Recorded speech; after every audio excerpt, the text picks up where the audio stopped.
तो हमारा इसमें 24 घंटे है, हम इसी में करते रहते हैं, खाते रहते हैं। अरे वाह।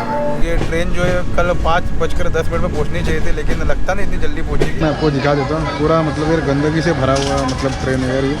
हमेशा गवर्नमेंट को हम दोष नहीं दे सकते, अपने ऊपर भी लेना चाहिए सब कुछ। गाइस अभी 10:30 बजे और अभी हम लोग नंदुरबार स्टेशन पर आ गए, यानी कि गुजरात में एंट्री हो गई हम लोग की। 26 साल का लड़का था, 16,000 का मोबाइल आज, वैसे वो खड़ा होके ये फोन लगा के पिक्चर की क्या देख रहा, उसके बाद डंडे से मारा, मोबाइल गिरा नीचे, लेके भाग गया।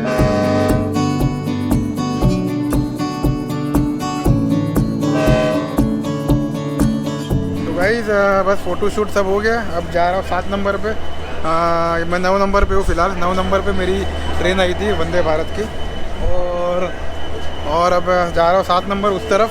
तो वहाँ पर मेरी दूसरी ट्रेन आने वाली जो सीधा मुझे लेके जाएगी मुंबई। तो चलिए अब दूसरी ट्रेन के दर्शन आपको करवाता हूँ बैक टू बैक, और उसकी क्या खासियत है वो भी मैं आपको बताता हूँ। वंदे भारत जैसी तो नहीं रहेगी, लेकिन अपनी एक्चुअल ट्रेन है वो इंडिया की, जो जैसे ये वाली ट्रेन है, इसी ट्रेन होगी वो। तो चलिए अब जाता हूँ उस ट्रेन के पास और आपको दिखाता हूँ कि वो कौन सी ट्रेन है और कितना टाइम लगेगा मुझे मुंबई पहुँचने के लिए। तो चलिए अब चलते हैं सीधा प्लेटफॉर्म नंबर 7 की तरफ।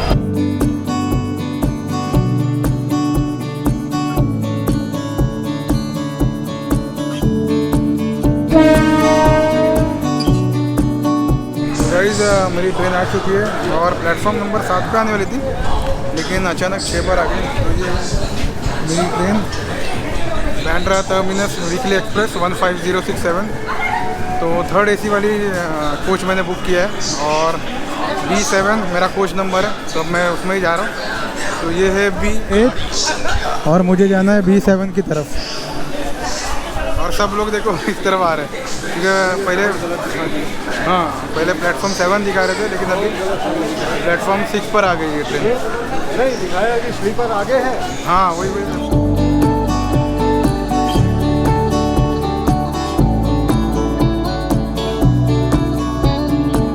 तो गाइस फाइनली मैं आ गया हूँ ट्रेन के अंदर, और ये मेरा कोच B748। पहले मैं बैठ जाता हूँ और फिर एकदम रिलैक्स हो जाता हूँ, फिर आपको इस ट्रेन के बारे में हर एक जानकारी दूँगा।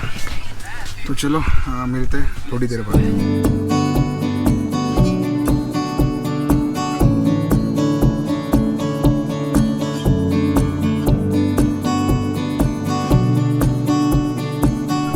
गाइस ये जो ट्रेन है बिटवीन गोरखपुर टू बांद्रा, यानी कि बांद्रा टर्मिनस वीकली एक्सप्रेस 15067, इसकी जो एवरेज स्पीड है वो है 50 किलोमीटर प्रति घंटा, और ये तकरीबन 1900 किलोमीटर कवर करती है विदिन 37 आवर्स 40 मिनट्स। और गोरखपुर से बांद्रा के बीच में तकरीबन 24 स्टॉप्स है। तो अभी तो फ़िलहाल हो रहे 4:30, और ये ट्रेन जो है कल 5:10 में पहुंचनी चाहिए थी, लेकिन लगता नहीं इतनी जल्दी पहुंचेगी। मुझे लगता है 9 बजे के आसपास पहुंचेगी। देखते भी, वो तो कल ही पता चलेगा। फ़िलहाल तो मैं आपको सामने का व्यू दिखाता हूँ, काफ़ी खूबसूरत है।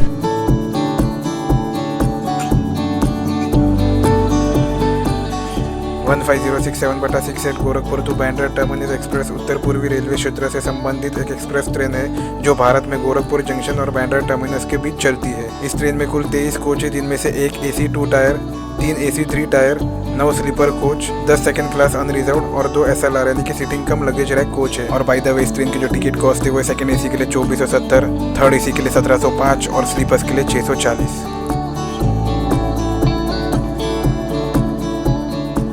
दोस्तों जल्दी पहुंचने के चक्कर में कभी भी रेलवे ट्रैक क्रॉस मत करना, क्योंकि रेलवे ट्रैक क्रॉस करने के कारण भारत में हर वर्ष हज़ारों लोग अपनी जान गंवा देते हैं। और बाय द वे कुछ इस तरह का था मेरा कंपार्टमेंट।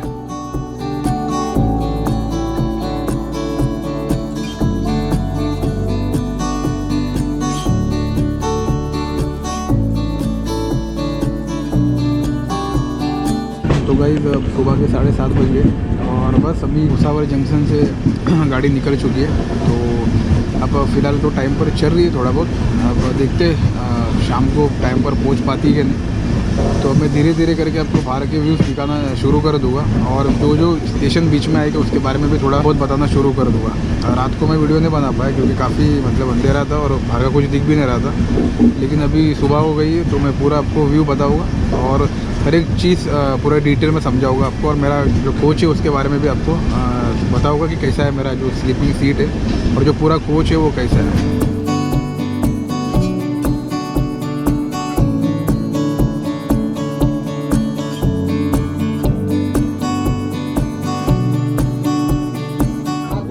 है कि लखनऊ नागाई से तो कोई से 25-26 साल का लड़का था 16,000 का मोबाइल आया था।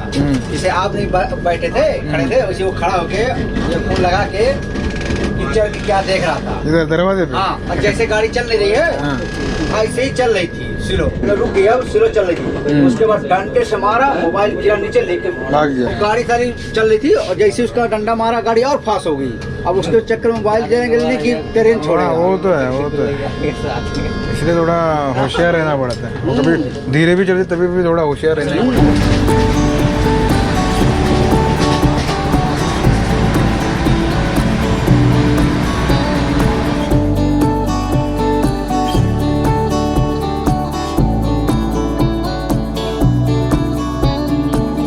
गाइस अभी जलगांव स्टेशन पर आ गए हम लोग और बस अभी यहाँ से अब सीधा और भी आगे जाने वाले हैं। तो फाइनली महाराष्ट्र में हमारी एंट्री हो चुकी है, लेकिन यहाँ पर इतना ठंडी नहीं है जितना अयोध्या में और लखनऊ साइड में था। यहाँ पर तो अभी एकदम मतलब नॉर्मल टेम्परेचर है, इतना भी ठंडी नहीं है। वहाँ पे कुछ ज़्यादा ही ठंडी थी। तो खैर फाइनली हम लोग आ गए जलगांव में। अब देखते हैं यहाँ से और कितना टाइम लगेगा। ट्रेन तो फ़िलहाल टाइम पर ही चल रही है, लेकिन शायद टाइम से पहले भी पहुँच सकती है ट्रेन, तो अब देखते हैं। तो चलो ये है मेरी ट्रेन और ये जलगांव का स्टेशन। तो इसी ट्रेन से मैं आया था। अंदर काफ़ी गंदा है, मैं आपको दिखा देता हूँ। पूरा मतलब ये गंदगी से भरा हुआ मतलब ट्रेन है यार। ये हमेशा गवर्नमेंट को हम दोष नहीं दे सकते, अपने ऊपर भी लेना चाहिए सब कुछ। अभी मैं आपको अंदर का पूरा हिसाब किताब दिखाता हूँ कि अंदर का कोच एक्चुअल में है कैसा। मतलब पिछली ट्रेन में आया था मैं, वो तो एकदम ज़बरदस्त मतलब साफ़ सुथरा था। ये वाला पूरा गंदगी, पूरा मतलब गंदा करके रख दिया। मैं अभी आपको दिखाता हूँ अंदर लेके जाके, आपको समझ में आएगा मैं क्या कहना चाहता था आपसे।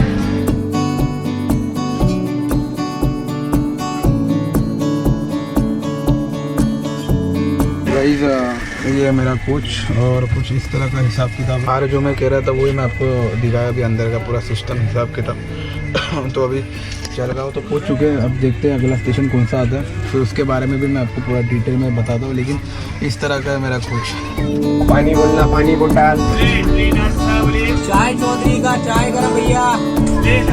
इडली नाश्ता बोलना भाई।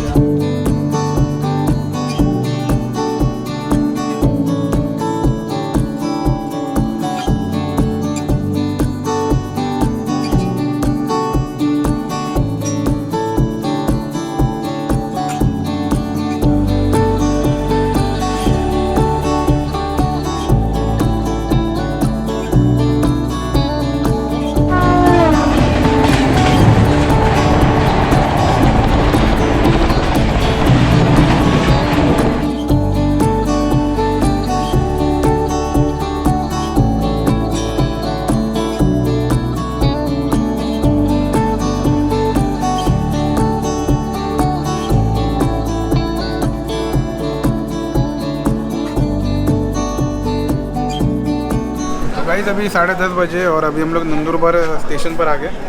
और यहाँ का जो टेम्परेचर है वो है 20 डिग्री सेल्सियस। और मुझे एक साथी भी मिल गए जो मेरे एरिया में ही रहते हैं। क्या नाम है भाई आपका? आलम।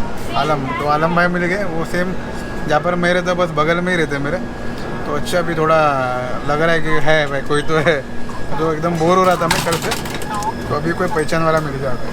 क्या बोलते तो अच्छा है, अगर टेम्परेचर अच्छा है। अयोध्या का अभी भी 11 डिग्री सेल्सियस चल रहा है, तो आप समझ सकते हो कि वहाँ पर कितनी ठंडी है। हालांकि मेरे जो लिप्स है वो पूरे एकदम मतलब ड्राई हो चुके हैं। ट्रेन एकदम टाइम से पहले ही पहुँच रही है, जो कि मेरे लिए अच्छी बात है। 5:10 में अगर ट्रेन पहुँच जाएगी तो मेरे लिए बढ़िया हो जाएगी। फिलहाल तो ये अपडेट है यहाँ का। बाय द वे मैं आपको नंदरपुर रेलवे स्टेशन का आपको नज़ारा दिखाता हूँ कि है कैसा ये।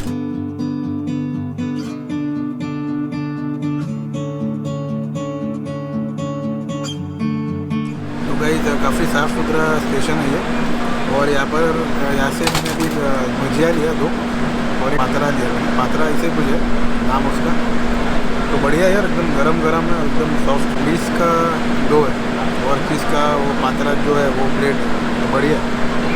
हालांकि स्टेशन काफ़ी साफ़ सुथरा है, तो एकदम क्लीन है। देखो वहाँ पर भी क्लीनिंग चल ही रहा है मेरे पीछे।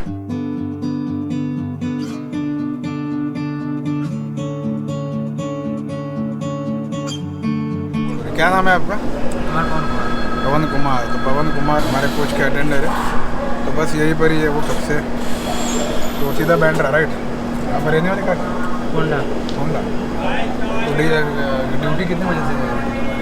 ड्यूटी तो हमारा इसमें 24 घंटे है। 24 घंटे का आराम इसी में करते रहते हैं, खाते रहते हैं। अरे वाह। तो चलो गाइस, नंदुरबार से अब निकल चुके हैं। अब मिलते हैं अगले डेस्टिनेशन पर, यानी अगले स्टेशन पर।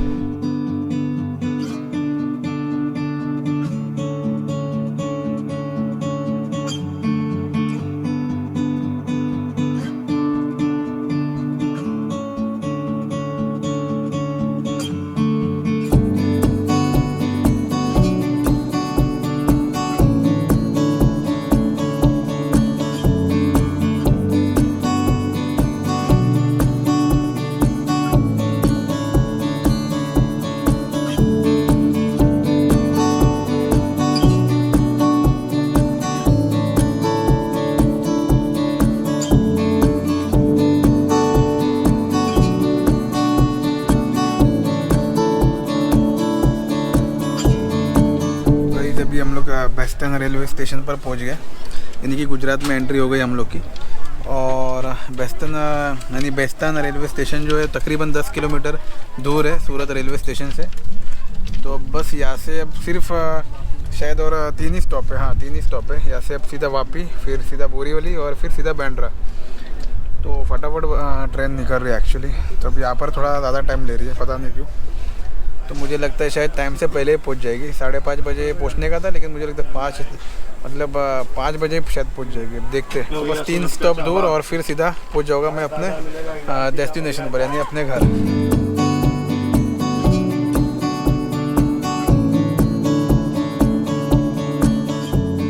फिलहाल इस ट्रेन की स्पीड 110 किलोमीटर प्रति घंटा से भी ज़्यादा है।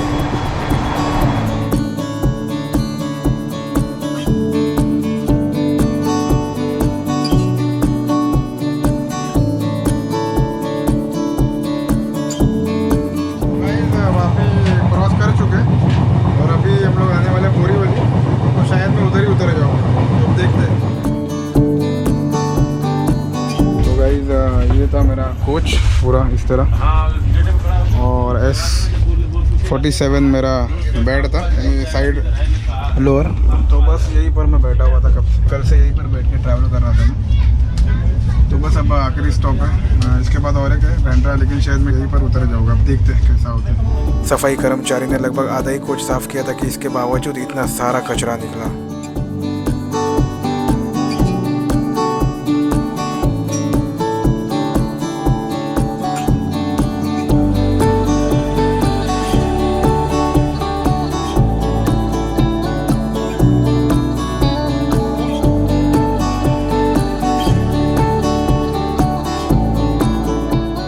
और फाइनली मैं अपने डेस्टिनेशन पर पहुंच ही गया। तो गाइस फाइनली मैं अपने फाइनल डेस्टिनेशन पर पहुंच गया। तो मेरा ये छोटा सा और प्यारा सा ट्रिप ख़त्म हो चुका है। अब घर जाने की बारी आ चुकी है। तो चलो, ये ट्रिप वाकई में काफ़ी स्पेशल था मेरे लिए, क्योंकि जितने भी लोग मुझे मिले जर्नी के दौरान, मतलब कभी सोचा भी नहीं था उनके साथ ट्रैवल करूँगा मैं, लेकिन उनके साथ ट्रैवल किया।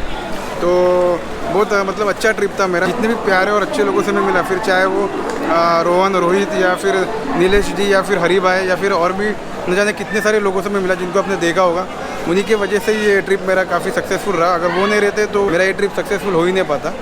और अयोध्या जैसे जगह पर जाना जहाँ पर पूरी तरह से सील किया गया था अयोध्या को, इसके बावजूद मेरा और मेरे जो पार्टनर्स थे उनको मतलब सही सलामत अयोध्या में एंट्री दिलवाना, ये भी मतलब एक चमत्कार से कम नहीं था। तो इसका पूरा क्रेडिट मनीष तिवारी को ही जाता है। तो इन सभी के वजह से कहीं ना कहीं मेरा ये जो ट्रिप था वो काफ़ी स्पेशल था और पूरी तरह से कामयाब हो पाया इन सभी के वजह से। तो इन सभी लोगों को मैं दिल से थैंक्स कहना चाहूँगा।